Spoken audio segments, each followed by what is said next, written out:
Bom dia, boa tarde, boa noite. Sou Caio, conhecido como Caião, e irei apresentar os seguintes temas para vocês hoje: o pré-modernismo, as vanguardas brasileiras e o modernismo no Brasil. Vou estar globando também um pouquinho sobre as vanguardas europeias, que foram importantes para o começo das vanguardas brasileiras. Explicando o pré-modernismo. Pré-modernismo é como ficou conhecido o período literário brasileiro que vai de 1902 até 1922. Na Europa, o período em que antecedeu o modernismo foi marcado pela tensão política entre os países imperialistas e pelo surgimento dos movimentos de vanguarda. Já no Brasil, a proclamação da República, o surgimento das favelas e a Guerra dos Canudos são alguns fatos históricos que levaram os autores desse período a realizarem críticas sociais, econômicas e políticas em suas obras. Por ser um período de transição, o pré-modernismo apresenta traços de estilos do século XIX, como realismo, naturalismo, parnasianismo e simbolismo. Além disso, é marcado por um nacionalismo crítico, ou seja, sem idealizações românticas. Desse modo, autores como Lima Barreto, Graça Aranha e Monteiro Lobato mostraram em prosa um Brasil sem retoques, enquanto o poeta Augusto dos Anjos revelava sua descrença na espécie humana. Contexto histórico do pré-modernismo. O final do século XIX e início do século XX, na Europa, foi marcado pela competição entre as grandes potências em relação à expansão imperialista, ou seja, a exploração econômica de países subdesenvolvidos. Isso gerou, portanto, um clima de tensão entre as nações dominantes e causou o crescimento de discursos nacionalistas que fomentavam essa rivalidade, desencadeando a Primeira Guerra Mundial, que durou de 1914 até 1918. Já no Brasil, em 1889, ocorreu a proclamação da República. A partir desse evento histórico, as grandes cidades do país iniciaram um processo de reestruturação do espaço urbano. O objetivo era eliminar as marcas da arquitetura portuguesa e, por extensão, do período monárquico. Assim, em cidades como Rio de Janeiro, ocorreu o chamado Bota Abaixo.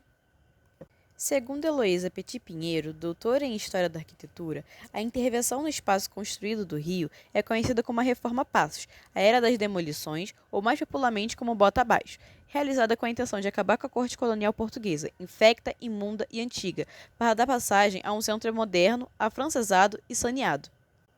O Brasil quer mudar sua imagem modificando as feições de sua capital e os costumes de seus habitantes. Com o início da reforma, em 1902, começa a transformação. O centro da cidade é o cenário de uma luta social, onde entra em cena um novo urbanismo, símbolo do progresso, da limpeza, da saúde, da beleza, da civilização, evidenciando-se, a partir desse momento, uma nova entidade social. Como resultado dessa intervenção no espaço urbano, houve deslocamento de pessoas pobres que residiam em cortiços para regiões periféricas. Surgiram dessa forma as favelas. Além disso, os escravos libertos, substituídos pela mão de obra europeia, estavam entregues à própria sorte, sem nenhuma ajuda para sobreviverem. Entretanto, em contraposição a essa miséria, o estado de São Paulo enriquecia com a cultura de café. Já no Nordeste, o motivo da miséria era outro, a seca. Nesse contexto de desesperança, ganhou força a voz de um líder, o beato Antônio Conselheiro. Ele conseguiu, com suas profecias sobre o fim do mundo, juntar muitos seguidores, pessoas que, diante da realidade difícil, não tinham outro recurso a não ser recorrer à fé. Essa situação levou à Guerra dos Canudos, que durou de 1896 até 1897. É nesse contexto, marcados por disparidades sociais e conflitos políticos, que surgiu o pré-modernismo. Assim, os autores desse período acabaram refletindo em suas obras essa realidade, não havendo mais espaço para idealizações. Mostrar a realidade crua do país tornou-se uma missão para eles. Características do pré-modernismo. Nesse período de transição, é nítido perceber que os autores brasileiros tentam apresentar uma nova perspectiva sobre a terra tupiniquim. Assim, na prosa, percebemos uma narrativa mais engajada e de denúncia social. Embora algumas escolas literárias anteriores tenham feito uma análise mais crítica sobre a realidade, é somente no século XX que há um destaque aos marginalizados pela sociedade, os pobres, ex-escravos, o trabalhador operário, entre outros. Além disso, os autores visam documentar a seu leitor o atraso e a condição miserável de muitas regiões brasileiras, como o Nordeste, e relatar a questão da subsistência humana. Percebemos traços de regionalismo, como característica sul-brasileiro, por exemplo, que contribuem para um conhecimento de nossa cultura e valorização da identidade brasileira, romances de tese, linguagem mais simples e coloquial, como também a presença do secretismo literário. Entre os autores de grande destaque, podemos citar João do Rio, Euclides da Cunha, Lima Barreto, Graça Aranha, Augusto dos Anjos e Monteiro Lobato. Principais autores do pré-modernismo. No pré-modernismo, os autores assumiram uma postura mais crítica em relação à sociedade e aos modelos literários anteriores. Esses autores foram responsáveis por dar início às novas tendências que inspiraram os modernistas de 1922. Os principais autores desse período são Euclides da Cunha. Euclides da Cunha foi escritor, poeta, ensaísta, jornalista, historiador, sociólogo, geógrafo, poeta e engenheiro. Ocupou a cadeira 7 da Academia Brasileira de Letras de 1903 a 1906. Como jornalista, foi convidado para cobrir a Guerra dos Canudos. A Guerra de Canudos, de 1896 a 1897, foi um movimento popular de cunho religioso na Bahia, que inspirou um dos mais importantes livros desse período, Os Sertões. A obra Os Sertões narra a luta do povo sertanejo contra os desmandos da elite. Euclides da Cunha testemunhou o evento durante 3 semanas e conseguiu mesclar estilos da prosa artística e da prosa científica. Outras obras de Euclides da Cunha que merecem destaque são A Guerra do Sertão, As Secas do Nordeste, Civilizações e A Margem da História. Graça Aranha. Graça Aranha foi um escritor diplomata e maranhense. Além disso, foi um dos fundadores da Academia Brasileira de Letras e um dos organizadores da Semana de Arte Moderna de 1922. Sua obra de maior destaque é Canaã, publicada em 1902. A obra aborda a migração alemã no estado do Espírito Santo. Outras obras de Graça Aranha que merecem destaque são Malas Artes, A Estética da Vida e Espírito Moderno. Monteiro Lobato. Monteiro Lobato foi escritor, editor, ensaísta e tradutor brasileiro. É considerado um dos escritores mais influentes do século XX e ficou muito conhecido por suas obras infantis de caráter educativo, como, por exemplo, a série de livros do Sítio do Pica-Pau Amarelo. Sua contribuição para o período pré-modernista se fez em várias obras, entre elas Cidades Mortas, na qual denunciou o cotidiano das cidades cafeeiras de São Paulo, a decadência econômica e o comportamento das pessoas. Lima Barreto. Lima Barreto foi escritor e jornalista. Foi um grande crítico do urfanismo e do positivismo em suas obras, nas quais fazia críticas às mazelas sociais. Boa parte de suas obras foram descobertas e publicadas após sua morte. Sua principal obra foi Triste Fim de Policarpo Quaresma, escrito em tom coloquial. O livro narra a história de um funcionário público, Policarpo Quaresma, que em uma das suas funções reconhece o tupi como idioma principal do Brasil em sinal de valorização da cultura brasileira. Augusto dos Anjos. Augusto dos Anjos, o mais sombrio dos poetas brasileiros, foi também o mais original. Sua obra poética, composta por apenas um livro de poemas que não se encaixa em nenhuma das escolas literárias, embora tenha sido influenciado por características do naturalismo e do simbolismo, a produção única de Augusto dos Anjos não pode ser enquadrada em nenhum desses movimentos. Significado de vanguarda. O que é vanguarda? Vanguarda significa frente, dianteira, parte anterior. É um substantivo feminino, do francês avant-garde, estar à frente, à dianteira, de um movimento. São sinônimos de vanguarda: antiguarda, front. São antônimos de vanguarda, retaguarda e cauda. No âmbito militar, vanguarda é a primeira linha de um exército, de uma esquadra, em ordem de marcha ou de batalha. Vanguarda é a parcela mais consistente e combativa, ou de ideias mais avançadas, de qualquer grupo social.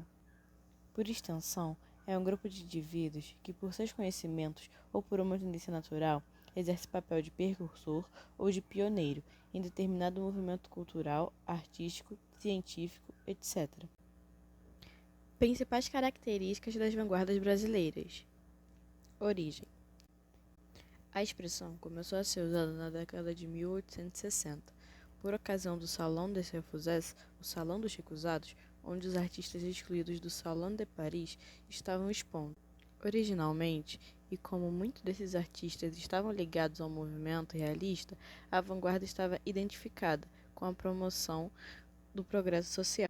O indivíduo ou grupo a ela ligado seria responsável por um dos movimentos de reformas sociais.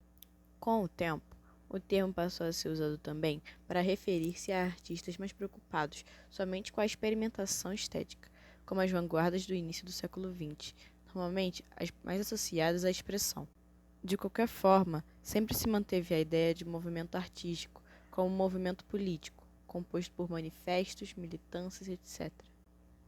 O advento do moderno. Costuma-se situar o geminar da arte moderna do século XX, com experimentos estéticos realizados por Paul Cézanne nas décadas de 1870 e 80. A percepção do espaço pictórico, estudado por Cézanne, é considerada um ponto de partida para a obra de diversos artistas vindouros e gera o início de linhas paralelas de evolução da arte europeia.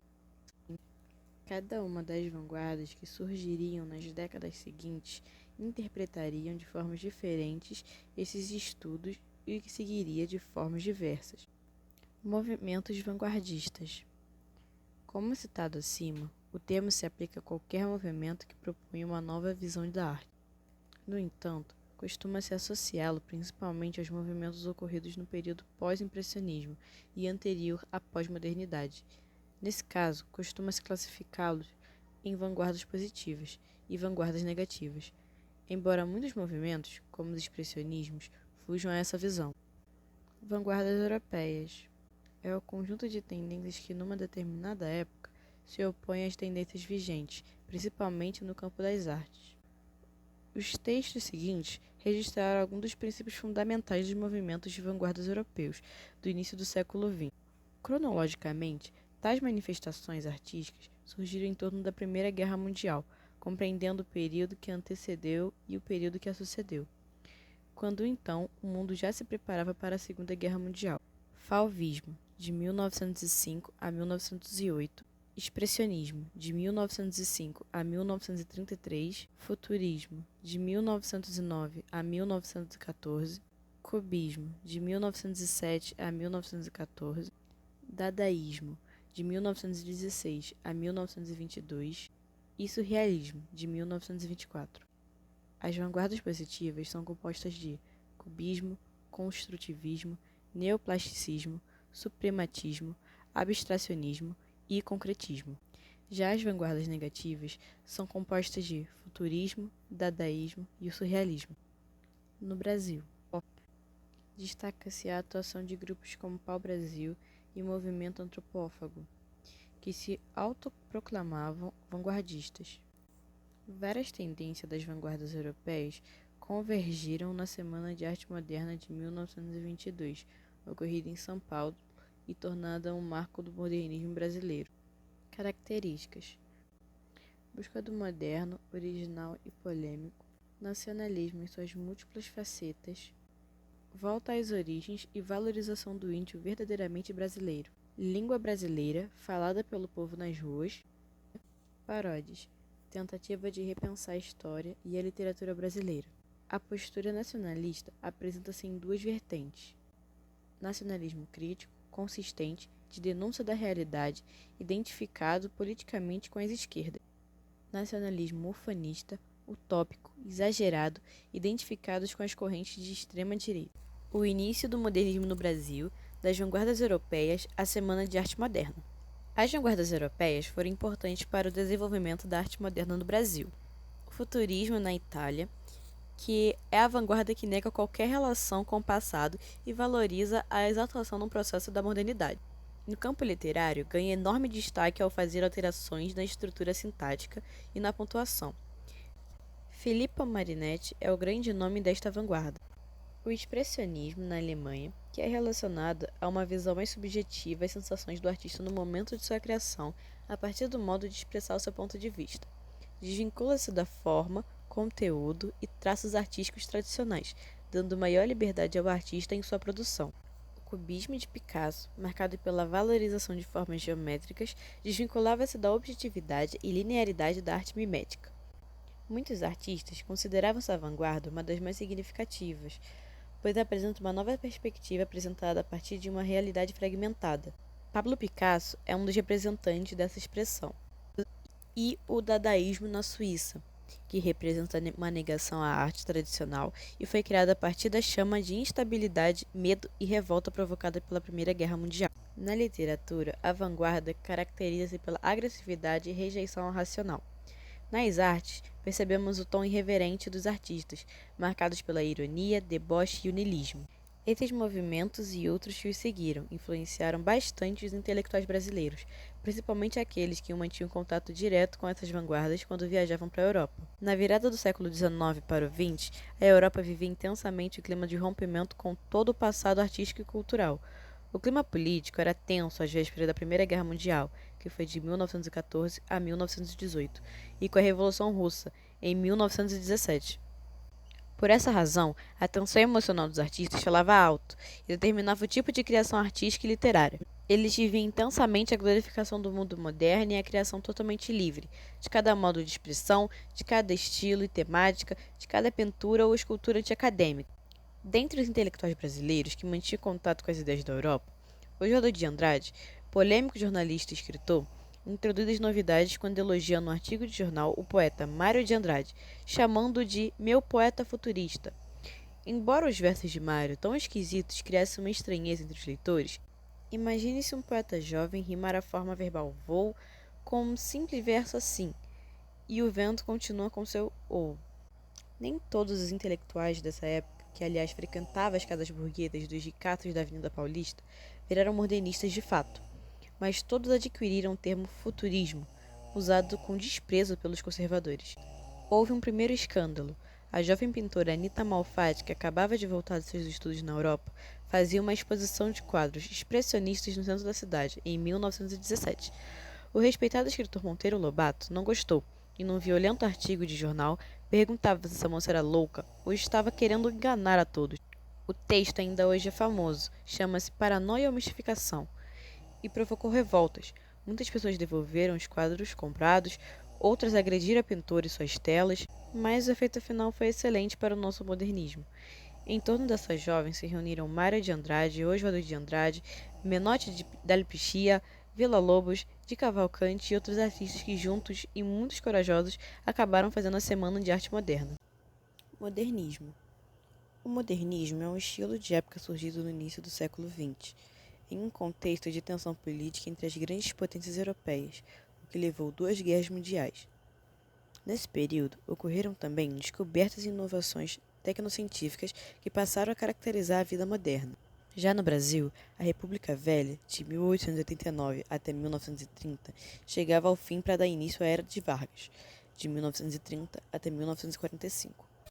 Esse estilo de época é caracterizado pelo seu caráter transgressor, antiacadêmico e nacionalista. No Brasil, ele é dividido em 3 fases distintas, que, juntas, englobam o período de 1922 a 1978. Conta com autores como Oswaldo de Andrade, Carlos Drummond de Andrade, Graciliano Ramos, Ferreira Goulart e Clarice Lispector. Já em Portugal, o maior nome do modernismo é Fernando Pessoa. Contexto histórico do modernismo no Brasil. Considerado um divisor de águas na história da arte brasileira, o modernismo no Brasil seguiu a tendência modernista que já havia estourado na Europa. Surgido em um momento de insatisfação política, o modernismo no Brasil foi desencadeado a partir de influências das tendências artísticas das vanguardas europeias, iniciando oficialmente com a Semana de Arte Moderna de 1922, realizada em São Paulo. O movimento teve grande repercussão na cena artística e cultural brasileira. Após um mês da Semana de Arte Moderna, o Brasil presenciou um importante momento na política, as eleições presidenciais e a fundação do Partido Comunista em Niterói. O Brasil da época modernista era uma república recente em busca de sua identidade. Portanto, havia uma geração de artistas e intelectuais que pregavam a ideia de que a arte deveria transmitir a identidade brasileira naquele momento. Em 1926, Mário de Andrade, um dos principais nomes do modernismo, fundou o Partido Democrático. Os reflexos da Primeira Guerra Mundial também estavam presentes na sociedade brasileira, e o cenário político nacional favorecia um posicionamento diferente. Pensando em reestruturar o país politicamente, motivados a romper com a estética tradicional, o modernismo no Brasil veio com a proposta de que a arte deveria ser a voz da identidade brasileira e que a arte não deveria ter amarras estéticas nem preocupações com estilos rígidos ou normas acadêmicas. Principais representantes do modernismo brasileiro. O modernismo no Brasil se divide em 3 fases, das quais cada uma delas tem seu destaque. A primeira fase tem início nos anos de 1920, com as primeiras manifestações do movimento. Dessa fase, destacam-se Oswaldo de Andrade e Mário de Andrade. A partir dos anos 30, surgiu uma nova geração de modernistas. Nesse período, os destaques foram Raquel de Queiroz, Jorge Amado, Graciliano Ramos, Érico Veríssimo, José Lins do Rego, Cecília Meirelles e Vinícius de Moraes. Surgida a partir de 1945, a terceira geração do modernismo no Brasil apresenta nomes como João Cabral de Melo Neto, Vinícius de Moraes, Clarice Lispector e Guimarães Rosa. A arte modernista no Brasil. Além da literatura, o movimento modernista teve grande influência na pintura. Temas relacionados com a cultura brasileira e as críticas sociais são alguns dos mais explorados por esses artistas. Os pintores modernistas que mais se destacavam foram Tarsila do Amaral, Anita Malfatti, de Cavalcante e Cândido Portinari. Tarsila do Amaral foi uma das mais importantes pintoras do movimento modernista. Ao lado de seu marido, Oswaldo de Andrade, inaugurou um movimento antropofágico. Na primeira fase, Abaporu é, sem dúvida, sua obra mais emblemática. Anita Malfatti foi uma artista plástica que participou da Semana de Arte Moderna, sendo um dos nomes mais destacados na primeira fase do modernismo. Pintou alguns retratos e uma das suas obras de destaque é A Boba. De Cavalcante foi escritor e artista plástico que se destacou na primeira geração modernista. Idealizou e participou da Semana de Arte Moderna, com exposição de algumas obras. Cândido Portinari foi importante artista plástico do movimento modernista. Pintor, gravurista e ilustrador.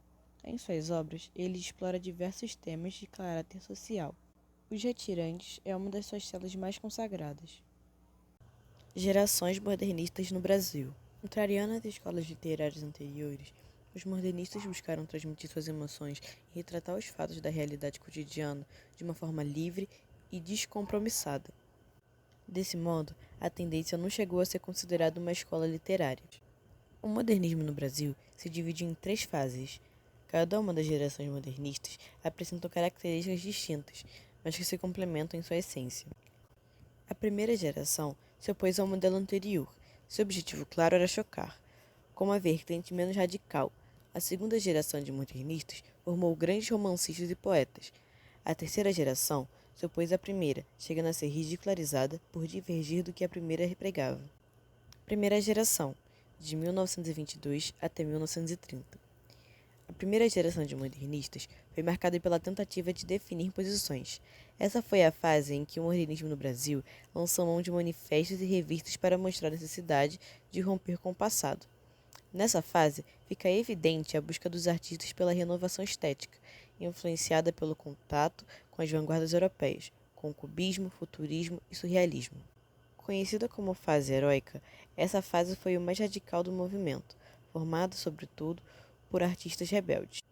O objetivo dos modernistas dessa fase era mostrar que não queriam nada do que já havia sido feito. Com um caráter essencialmente destruidor, essa geração buscava o moderno, o polêmico, o original e o nacionalismo, em uma tentativa de representar o cotidiano da sociedade brasileira. Foi nesse período que foram criados os grupos modernistas e lançadas as publicações de revistas e manifestos. Dentre os grupos criados pela primeira geração de modernistas estão Movimento Pau-Brasil, Movimento Antropofágico, Grupo Modernista Regionalista de Recife, Movimento Verde-Amarelo e Escola da AMPA. No que diz respeito a publicações, o Brasil conheceu as revistas Claston, de 1922, Estética, de 1924, a Revista 1925, Terra Roxa e Outras Terras, 1927, e Revistas da Antropofagia, de 1928. E os Manifestos da Poesia Pau-Brasil, de 1924. Antropófago, de 1928, Regionalista, de 1926, Nhenguaçu Verde-Amarelo, de 1929. Segunda geração, de 1930 a 1945. A segunda geração modernista foi marcada pela prosa de ficção e predominância de temáticas nacionalistas e regionalistas. Também chamada de fase da consolidação, esse período foi tido como um momento de amadurecimento do movimento. Abandonando os excessos da primeira fase, esse foi o momento em que o modernismo brasileiro conseguiu sua melhor definição. Após o rompimento com as tradições e experimentos da nova forma de fazer arte, os modernistas passaram a apresentar engajamento com as questões sociais. As temáticas de ordem política, social, econômica, humana e espiritual passaram a ser incluídas nas obras literárias. Temas ligados ao regionalismo também se fizeram presentes, no qual houve uma representação do homem brasileiro em diversas regiões. Foi o momento em que os artistas transmitiram a consciência crítica através de suas obras. É muito comum perceber nas obras do período a abordagem de temas de interesse social como a desigualdade social, os resquícios de escravidão, o colonialismo e a vida difícil dos retirantes. Terceira geração, de 1945 a 1960.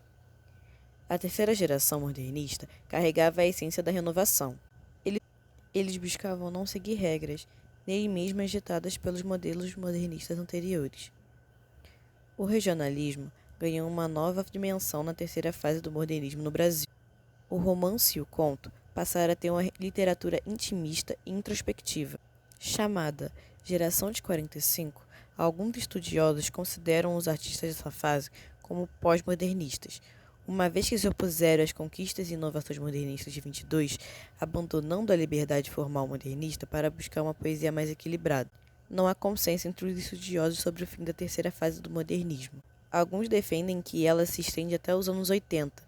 No entanto, outros afirmam que a terceira geração do modernismo se encerra em 1960. Semana de Arte Moderna de 1922.